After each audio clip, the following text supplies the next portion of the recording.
Alright, so as I was saying, this is our global path, alright, so this is the main trajectory the robot is going to take, okay, and now the robot may, using DWA, may deviate around this line, okay, like zigzag or something like that here. But if you can optimize the DWA, if you get to, because the DWA is a heuristic algorithm, so if you can optimize it, then you may have your robot move exactly and smoothly on this line. Okay. Now there are different algorithms to get from this point to this point, generate a path from here to here. Okay. And as you can see, this is our map. This is a occupancy grid map. Each cell represents an area, a very small area in real world. And for example, these areas are all occupied by obstacles. And these algorithms, these global planners, which are supposed to generate this plan, may end up having different run times. All right, so one algorithm may generate this path much faster, or these algorithms may have different requirements for memory. All right, so another algorithm may actually end up being extremely fast, but requiring, for example, so much memory that you can't, that your system doesn't can't provide. Okay, so just to show an example, this is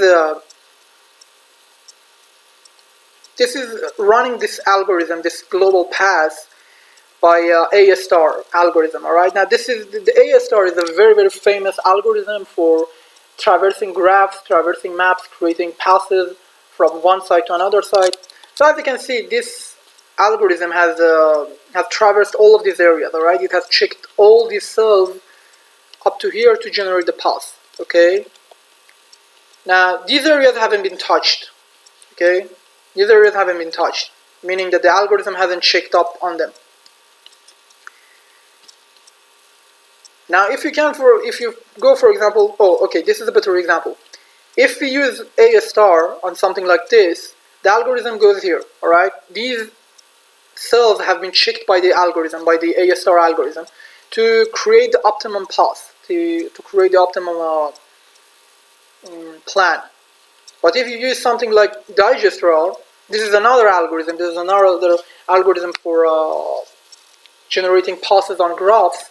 You can see that all these points, all these cells have been touched. All of them have been viewed, have been checked by the algorithm.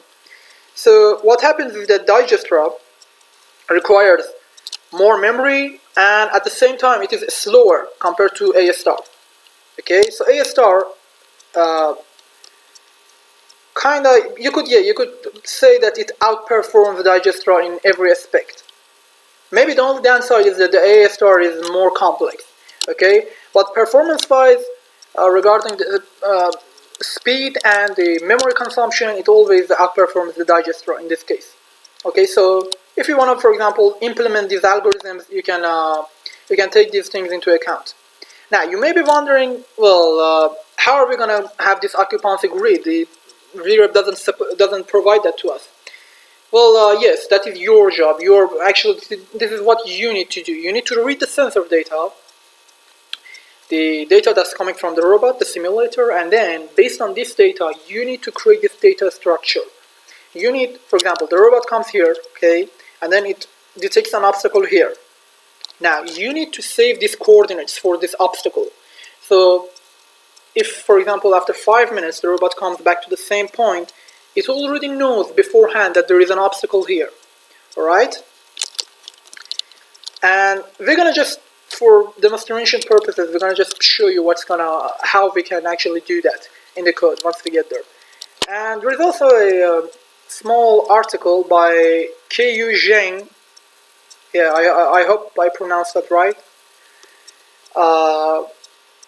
Which actually talks about how to optimally configure this global planner and local planner for ROS.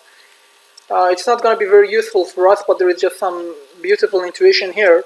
Now, take a look at these two images, right? As you can see, we have an obstacle here. This is the global path, this red line. The blue line is the trajectory created by DWA. right, created by our local planner. Now, as you can see, this gets very, very close to the obstacle, okay? So this is a bad trajectory, right? No. Actually, this trajectory cuts through here as a detour.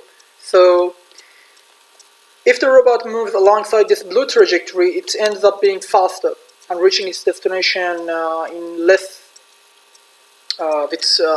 time. So it may be perceived that this trajectory is actually a good one because it's fast. Now it gets close to the obstacle, but it may be tolerable. So with this trajectory, the advantages of the speed and being faster outweighs the danger of getting close to this obstacle. Now, with a different tuning, with setting different parameters and changing the behavior of this algorithm, you can see now that the robot may get a little bit more away from this obstacle. Right here, the robot was okay to move alongside this red area. Okay, you see, this is danger area, this red area. Now, as you can see, the robot here doesn't like to move close to the red area. It wants to stay in the purple area or in the white area.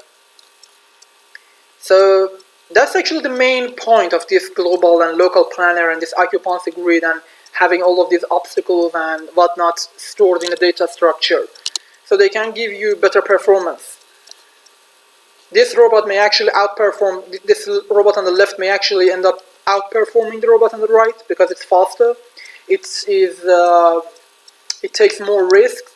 It's okay to get this robot close to the obstacles, but it may become too risky. The robot may end up hitting a wall or something. So that is something you need to consider. Now, moving on to the code,